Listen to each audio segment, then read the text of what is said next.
একটি সুন্দর জঙ্গলের পাশে ছিল একটি নদী। সেই নদীর ধারে একটি বড় আম গাছে বাস করত এক দুষ্টু বানর। সে ছিল খুব বুদ্ধিমান। বানরটি সারাদিন গাছের মিষ্টি আম খেত আর খুব আনন্দে সময় কাটাতো। সেই নদীর পানিতে থাকতো এক কুমির। সে প্রতিদিন বানরটিকে দেখতো আর ভাবতো, ইস, কি মজা করে আম খাচ্ছে, আমিও যদি খেতে পেতাম। এই বানর ভাই শুনছো? তুমি প্রতিদিন কি মজা করে আম খাও? আমারও খুব আম খেতে ইচ্ছে হয়। তুমি কি আমাকেও একটু আম দিবে প্লিজ? আরে তুমি আম খাবে, আমাকে আগে বলবে না? আমি তো তোমাকে প্রতিদিন দেখি। এখন থেকে তোমার যখনই আম খেতে ইচ্ছে হবে আমাকে বলবে, আমি তোমাকে আম দেব প্রতিদিন। আর এই নাও, ধরো তোমার আম। তারপর বানর গাছ থেকে নদীতে দুটো আম ছুঁড়ে দিল। এভাবেই প্রতিদিন বানর কুমিরকে আম খেতে দিতে লাগলো আর তাদের মধ্যে ভালো বন্ধুত্ব হয়ে গেল। জানো, আমি দারুণ মিষ্টি আম খাই প্রতিদিন। আমার একটা বানর বন্ধু হয়েছে, ও প্রতিদিন আমাকে এই মজার মজার আম খেতে দেয়। তুমি কি এই আম খেতে চাও? আমি কি তোমার জন্য সেই মিষ্টি আম নিয়ে আসবো?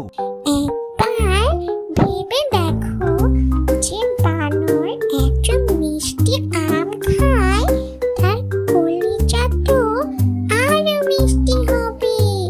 হ্যাঁ, ও খুব ভালো। ও নিজেও খায়, আবার আমাকেও খাওয়ায়। আমি ওই আম খাবো না, আমি ওই বানরের কলিজা খাবো। কি বলছো? আমি এটা কি করে করব? বানর হলো আমার বন্ধু। তুমিই বলো, আমি ওকে ধোকা দিব কি করে? আমি কিচ্ছু শুনতে চাই না, আমার শুধু ওই বানরের কলিজা চাই।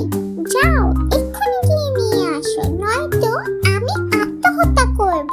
তারপর কুমির গিয়ে বানরকে বলতে লাগলো তার বউ নাকি বানরকে তাদের বাড়িতে দাওয়াত দিয়েছে। বন্ধু, তোমার জন্য একটা খুশির সংবাদ আছে। আমার গিন্নি তোমাকে দেখতে চায়। গিন্নি বলেছিল যে বানর তোমাকে প্রতিদিন এত মজার মজার আম খাওয়ায়, তাকেও তো আমাদের কিছু খাওয়ানো উচিত। তার আজ আমাদের বাড়িতে নেমন্তন্ন, তুমি তাকে নিয়ে এসো। তুমি কি বন্ধু আমাদের বাড়িতে যাবে না? কেন যাব না বন্ধু? তুমি বলেছ অবশ্যই যাব, কিন্তু তোমার বাড়ি নদীতে। আর বন্ধু, আমি তো সাঁতার জানি না, আমি কিভাবে যাব তোমার বাড়িতে? কোনো অসুবিধা নেই, তুমি এক কাজ করো, আমার পিঠে চড়ে বসো। আমি তোমাকে নিয়ে যাচ্ছি আমার পিঠে করে। ঠিক আছে বন্ধু, আমার খুবই ভালো লাগছে। চলো চলো যাই আমরা।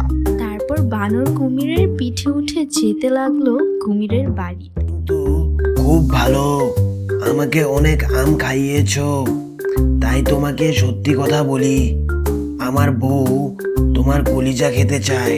আমাকে ক্ষমা করে দাও বন্ধু। ও যদি তোমার কলিজাটা না খেতে পারে তাহলে নাকি মরেই যাবে। ও তাই নাকি? নিশ্চয়। তবে হ্যাঁ, তুমি আমাকে এই কথা আগে বললে না কেন?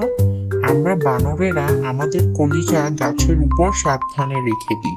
এখন তো আমার সেটা আনতে আবার গাছের তলায় ফিরে যেতে হবে।